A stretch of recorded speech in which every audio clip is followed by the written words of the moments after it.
Guys, Arsene Wenger has done it again. He has his fingerprints all over Budapest. You see, there is a peculiar silence that exists before history speaks. Not absence of noise, no, a silence heavy with consequence, the kind that hangs over cathedrals before prayer, courtrooms before verdicts, battlefields before kings bleed. Budapest breathes in that silence on Saturday night because pressure is not punishment. Pressure is revelation. The great performers understand this. The rare ones even crave it because pressure is the furnace where ordinary metal either melts or becomes steel. For years, Arsenal Football Club watched these competitions with the shadows like exiles staring through palace windows. We heard the anthem, but it belonged to other men. We saw the giants dine at Europe's table while we wandered through our own wilderness, searching for identity, searching for purpose, searching for ourselves. And now the universe has brought us here, the UEFA Champions League final. Guys, we are 90 minutes away from immortality, not by accident, not by luck, but by surviving every storm that was designed to break us. And perhaps that is why this Arsenal team feels very different, because they do not play like tourists visiting greatness. Guys, they play like men who have already suffered enough to deserve it. But you see, every resurrection begins with a funeral, and to understand Budapest, you must first revisit the graveyard. Old Trafford, August 2011, 8-2. That scoreline looked less like football and more like a public execution. Guys, rain fell like judgment that afternoon. I was ashamed. Arsenal were not merely defeated.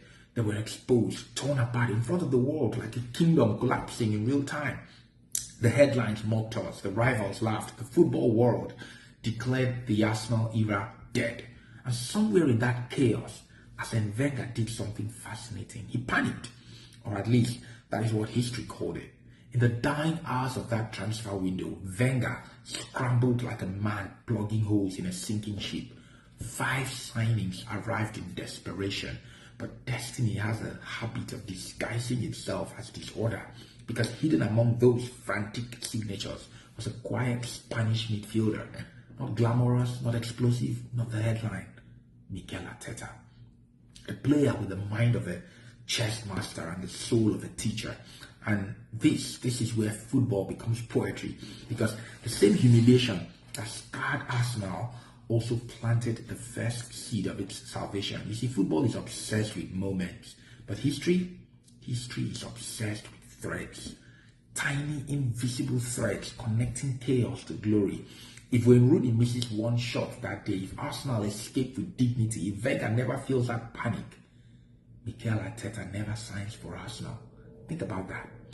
The worst defeat of the Emirates era may have secretly been the birth of its greatest redemption story. That is the terrifying beauty of life, because sometimes catastrophe is merely construction wearing the mask of destruction.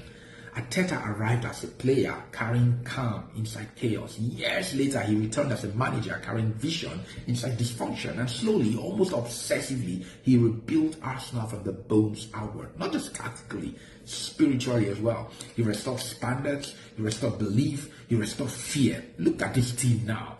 Arsenal do not merely attack, they suffocate. They do not simply dominate possession, they weaponize territory. This season, they have become one of Europe's most complete sides, one of the best defensive records in Europe, elite pressing structure, the highest recovery rate in advanced areas across multiple Champions League knockout rounds, a midfield capable of controlling rhythm like conductors controlling an orchestra, wide rotations so fluid that distort defensive shape before the opponent even realizes the trap has been set.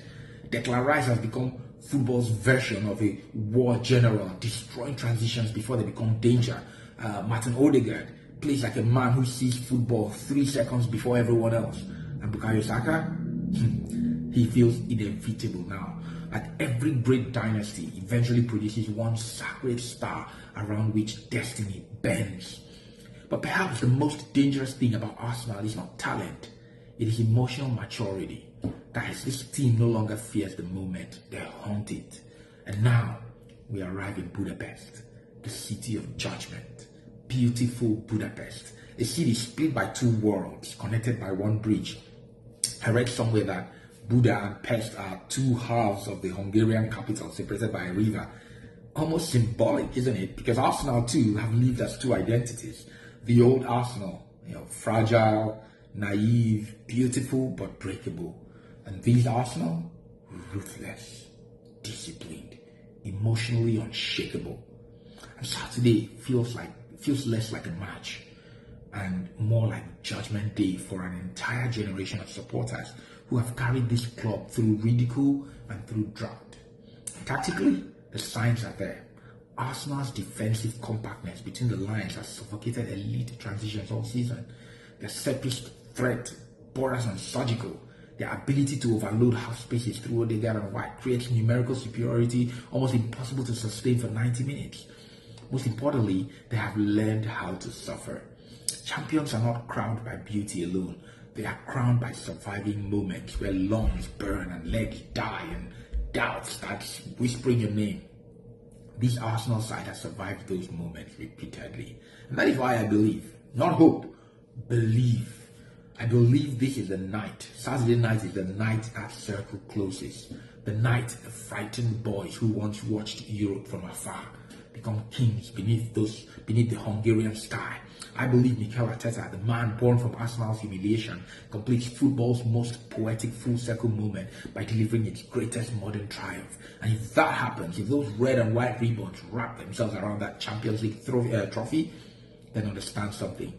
Budapest will not simply remember a victory.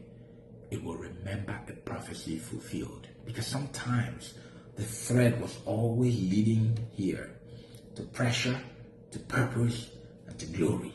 Guys, we are Arsenal Football Club, and on Saturday night, the rarest air belongs to us. Come on, you Gunners.